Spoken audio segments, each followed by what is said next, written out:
Lollipop बनाने के लिए हम लेंगे चिकन, ये 6 पीसेस है। इसको सबसे पहले हम डालेंगे अदरक 1 टेबलस्पून। ये क्रश्ड किया हुआ अदरक है, कद्दूकस किया हुआ।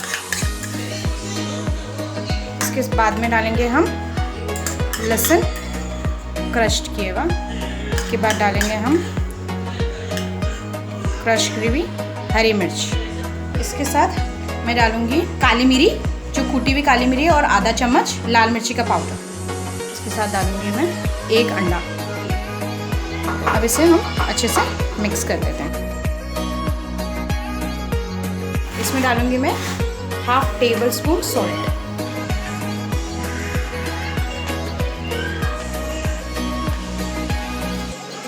अच्छे से मिक्स हो गया। अब मैं डालूंगी 1/2 tablespoon vinegar, 1/2 tablespoon chilli sauce, 1 tablespoon dark soya sauce. इसको भी हम लोग अच्छे से मिक्स कर लेंगे हाथ से या स्पून से।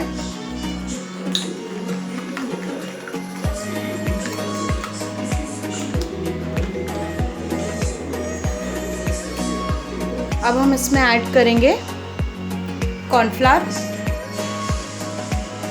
2 टेबलस्पून, मैदा 3 टेबलस्पून,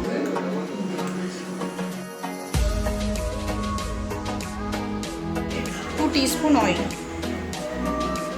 अब हम इसे अच्छे से मिक्स कर लें। इसको हाथ से ही मिक्स करना है ताकि ये प्रॉपर्ली मैरिनेट हो।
अगर आपको हमारी ये रेसिपी अच्छी लगी तो हमारे वीडियो को लाइक और हमारे चैनल को सब्सक्राइब करना।